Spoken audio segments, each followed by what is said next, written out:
Welcome to this podcast from the Human Capital Institute's What Makes Global Teams Work webcast, sponsored by Global English. Team diversity is a competitive advantage, but global teams have unique challenges such as fragmented effort by isolated team members who may confuse meetings and lack clear understanding of goals and tasks of the team. On the upside, high-value global teams use information together to innovate, learn and execute business strategy for a global enterprise to operate efficiently. Listen to Dan Tesniak, Global Account Executive from Global English, and Steve Pritchard, Director of Global Accounts and Principal Consultant at TMA World, as they address three essential characteristics of productive global teams. Seek to achieve, and they can be summed up in these basic four operating principles. Firstly, integration.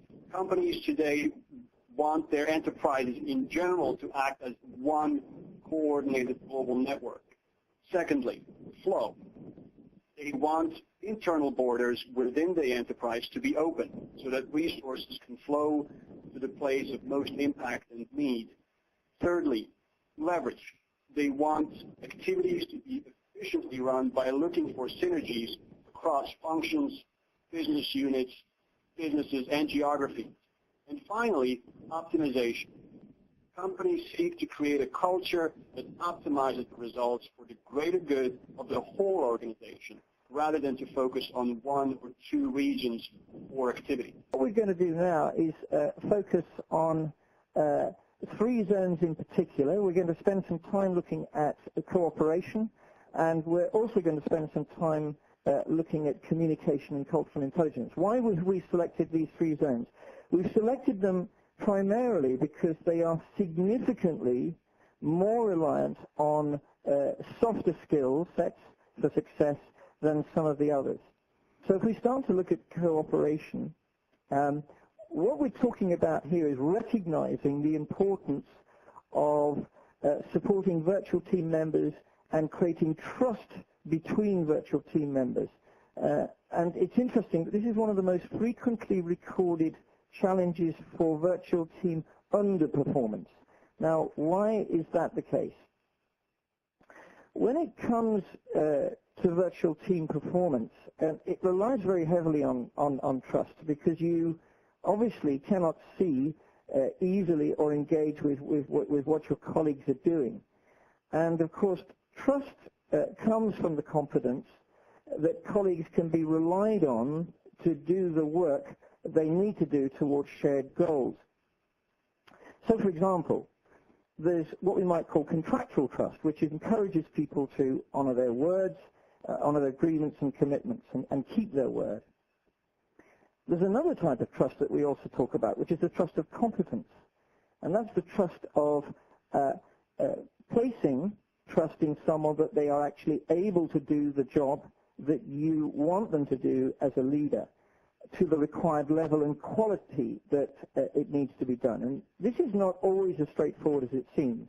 For example, a highly competent lawyer may be qualified to practice law in one geographical jurisdiction, but not necessarily in another.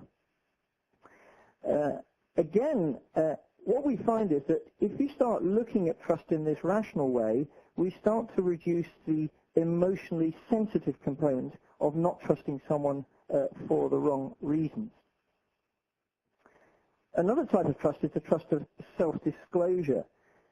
And this, if you like, is the willingness to share openly with colleagues, perhaps sensitive or even provocative thoughts and feelings about the team's performance, free from retribution or retaliation. And as leaders, we need to create the conditions for self-disclosure to become a low-risk undertaking for our people.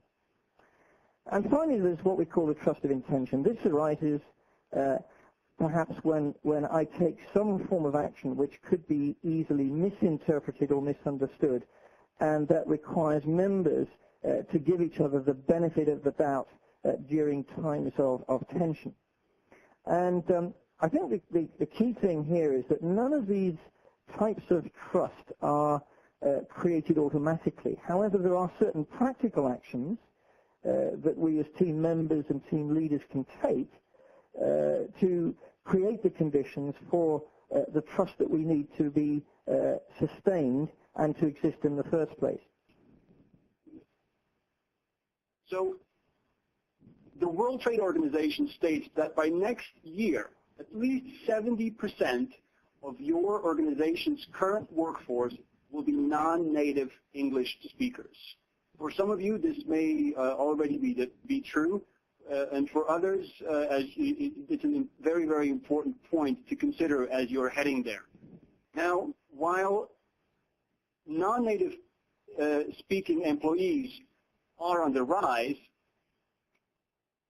take into account that 9 out of 10 consider English as of critical importance to perform effectively in their job or to be able to advance within their companies. And this is probably no surprise. However, what's maybe more surprising is the gap that exists. Only 1 out of 10, or not quite even 1, but 1 out of 10 feels that they have today the requisite skills to do their job as effectively as they can. This, I'm sure you will agree, represents a massive, massive skills gap. And lastly, another important piece of research I wanted to share with you is, especially for those of you thinking that you are only hiring people with good English skills, consider that according to McKinsey Institute, only 13% of university graduates in emerging regions, and these are arguably those regions where your companies are now focusing on for growth, are ready to enter your workforce. The number one reason is lack of English skills.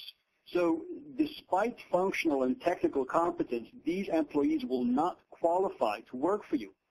So what that means for you, it means that unfortunately you cannot count on higher education institutions to address this issue for you.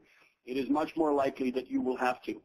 So it seems apparent that the rise of emerging markets and the lack of a common language make the need for a common language that much more important.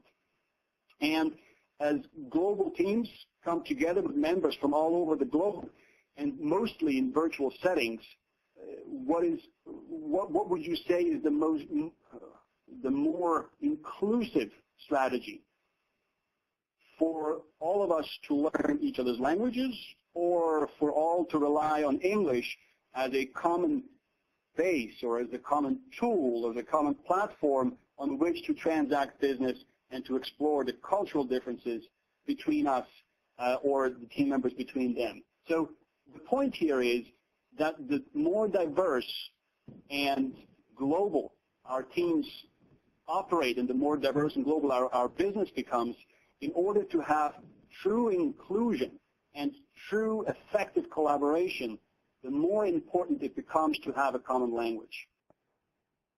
Great. So to sum up this part here, and I call this team communication essentials. These are really essentials that must be part of every team. A common language is a prerequisite for a global team to work effectively.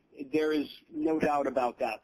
In fact, forward-thinking companies are beginning to consider this an organizational capability in which truly it starts to position themselves to capitalize on their collaborative advantage that we mentioned earlier.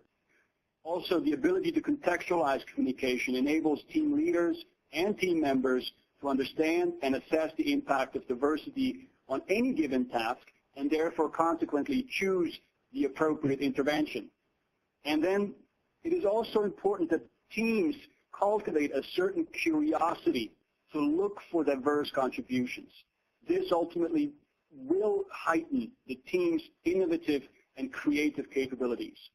And lastly, communication technologies must be used effectively. We did not spend a whole lot of time here, but one comment is email, while predominant, is not always the best medium, and teams need to build a habit of using other technologies that, as Steve said earlier, humanize our global interactions.